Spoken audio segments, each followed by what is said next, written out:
अहमदाबाद में air India के plane crash के बाद एक नया वीडियो सामने आया है। ये वीडियो क्रैश साइट का है, जहां पर आसपास के हॉस्टल में रहने वाले छात्र जान बचाने के लिए बिल्डिंग से कूदते हुए दिखाई दिए। वीडियो में नजर आया कि बिल्डिंग की तीसरी और पांचवी मंजिल की बालकनी में कुछ छात्र खड़े थे। जब इन छात्रों को बाहर निकलने का कोई दूसरा रास्ता नहीं मिला तो ये बालकनी से ही नीचे उतरने लगे।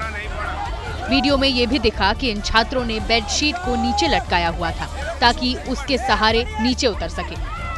हॉस्टल में छात्राएं भी फंसी हुई थीं, जो जान जोखिम में डालकर बालकनी से कूदने की कोशिश करती हुई नजर आईं। वीडियो में देखा जा सकता है कि जिस जगह अफरा तफरी मची है उसके ठीक बगल में भीषण आग लगी हुई है। दरअसल ये वही इलाका है जहां 12 जून को एयर इंडिया का विमान मेडिकल कॉलेज की इमारत से टकराकर क्रैश हुआ था। हॉस्टल से टकराने के चलते मेडिकल कॉलेज के भी कई छात्रों की इस हादसे में मौत हो गई थी। पूरी दुनिया इस सवाल का जवाब जानना चाहती है कि अहमदाबाद में एयर इंडिया का विमान आखिर कैसे क्रैश हो गया। इसे लेकर जांच और बैठकों का दौर जारी है। आज भी क्रैश साइट पर जांच एजेंसी मौजूद रही।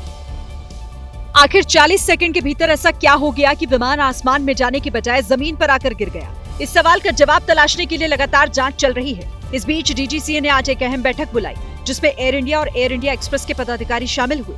इससे पहले सोमवार को केंद्रीय गृह सचिव की अध्यक्षता में गठित उच्च स्तरीय समिति की बैठक भी हुई थी। वहीं इस हादसे में जिन 270 लोगों की जान गई, उसने डीएनए सैंपल का मिलान भी लगातार जारी है। अब तक करीब 200 शवों की पहचान की जा चुकी है और शव परिजनों को सौंपे जा रहे हैं।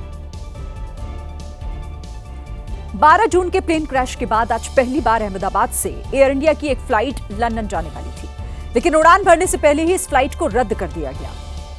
दोपहर 1:10 पर एयर इंडिया का बोइंग 787-8 ड्रीमलाइनर विमान AI-159 अहमदाबाद एयरपोर्ट से उड़ान भरने वाला था। यात्री भी लंदन जाने के लिए तैयार थे, लेकिन तभी फ्लाइट रद्द होने की घोषणा की। शुरुआत में ये बात सामने आई कि टेक ऑफ से ठीक पहले हुए रूटीन चेकअप के दौरान तकनीकी खराबी का पता चला, जिसके बाद फ्लाइट को कैंसिल कर दिया गया और लोगों का गुस्सा भड़क गया। उन्होंने बोला कि आप है ना एयरपोर्ट पे जा सकते हो, आपको अल्टरनेटिव फ्लाइट मिल जाएगा। तो हम लोग, हमारे फैमिली पूरा 20 जन हम लोग यहाँ आए हमको रखने के लिए। अब वो बोल रहे हैं कि अभी अल्टरनेटिव कोई फ्लाइट नहीं है, आपको 19 जून को होगा। यात्रियों ने बताया कि इन्हें पहले 14 जून को एयर इंडिया की फ्लाइट से लंदन जाना था, लेकिन इसी तरह 14 जून की फ्लाइट भी अचानक रद्द कर दी गई। हालांकि एयर इंडिया की तरफ से बताया गया कि विमान उपलब्ध नहीं था, जिसके चलते फ्लाइट कैंसिल हुई। ऐसा लग रहा है कि एयर इंडिया की ग्रह दशा ही खराब हो गई, क्योंकि अहमदाबाद में प्लेन क्रैश के बाद से ही एयर इंडिया के कई और विमान संकट में घिर चुके हैं। अहमदाबाद प्लेन क्रैश के अगले ही दिन यानी कि 13 जून थाईलैंड के फुकेट से दिल्ली आ रहे एयर इंडिया के विमान AI-379 की इमरजेंसी लैंडिंग कराई गई। आनन फानन में सभी यात्रियों को 156 यात्रियों को उतारा गया। दरअसल विमान में बम की धमकी मिली थी और इसी तरह 16 जून को हांगकांग से दिल्ली के लिए उड़ान भरने वाली फ्लाइट कुछ ही देर बाद वापस हांगकांग हवाई अड्डे पर लैंड कर गई। मीडिया रिपोर्ट में यह कहा गया कि पायलट को तकनीकी गड़बड़ी का आभास हुआ था, अंदेशा हुआ था, जिसके बाद उसने फ्लाइट वापस उतार दी। 16 जून को मुंबई से अहमदाबाद जा रहे AI-2493 की उड़ान भी ऐन मौके पर रद्द की गई। यात्री फ्लाइट में घुसने की तैयारी कर रहे थे, लेकिन उन्हें रोक दिया गया। आज भी एयर इंडिया सुर्खियों में रहा। सैन फ्रांसिस्को से कोलकाता होते हुए मुंबई जाने वाली फ्लाइट AI-180 कोलकाता पहुंचते ही रोक दी गई, क्योंकि फ्लाइट में तकनीकी गड़बड़ी थी। इसी तरह हादसे के बाद आज पहली बार अहमदाबाद से लंदन जाने वाली फ्लाइट AI-159 भी उड़ान नहीं भर सकी। पहले तकनीकी दिक्कत की बात सामने आई, फिर कहा गया कि फ्लाइट ही उपलब्ध नहीं है।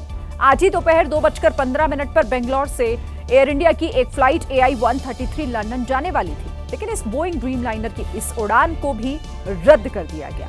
इसी तरह दिल्ली से पेरिस के लिए AI-143 की उड़ान भी तकनीकी वजहों से रद्द करनी पड़ी है, क्योंकि ये फ्लाइट अब दिल्ली से पेरिस नहीं जाएगी। ऐसे में 18 जून को पेरिस से दिल्ली लौटने वाली फ्लाइट AI-142 को भी रद्द करना पड़ा है। इधर कैप्टन सुमित सभरवाल आज पंचतत्व में विलीन हो गए। गुजरात के अहमदाबाद में 12 जून को हुए एयर इंडिया के विमान हादसे में 270 लोगों की जान चली गई थी। उस प्लेन के पायलट सुमित सभरवाल थे, जिनका पार्थिव शरीर अंतिम संस्कार के लिए मुंबई लाया गया। पायलट कैप्टन सुमित सभरवाल पवई के रहने वाले थे। उन्हें अंतिम विदाई देने के लिए लोगों की भारी भीड़ उमड़ी, लेकिन जिस तस्वीर ने सबकी आंखें नम कर दी, वो तस्वीर उनके पिता की थी। अपने बेटे को श्रद्धांजलि देते हुए करीब 88 साल के पुष्कर राज टूट गए। बुजुर्ग पिता बस हाथ जोड़कर नम आंखों से अपने बेटे को निहारते रहे। बेटे के पार्थिव शरीर के आगे वो फूट फूट कर रोए। कैप्टन सुमित सभरवाल बहुत ही अनुभवी पायलट थे। उनके पास 8200 घंटे से ज्यादा की उड़ान का अनुभव था। कैप्टन सुमित सभरवाल अक्सर अपने दोस्तों से कहते थे कि वो अब रिटायरमेंट लेकर अपने पापा की सेवा करेंगे, लेकिन नियति को कुछ और ही मंजूर था। जिस बेटे ने अपने पिता के लिए सपने देखे थे, वो अब उनकी आंखों के सामने पंच तत्व में विलीन हो गया। पिता का सहारा, उनकी उम्मीद और उनका संसार एक झटके में बिखर गया। आज एक और पायलट को भी अंतिम विदाई दी गई।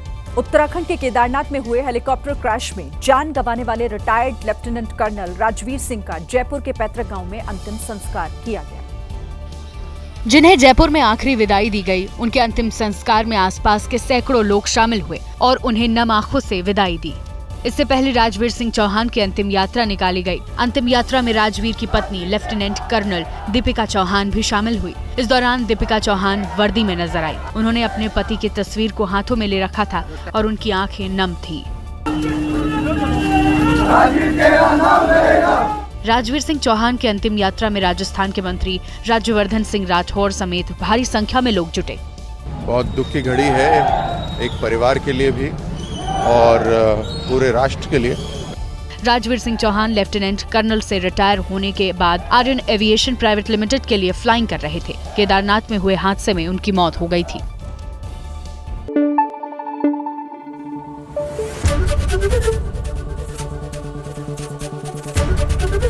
एबीपी न्यूज आपको रखे आगे।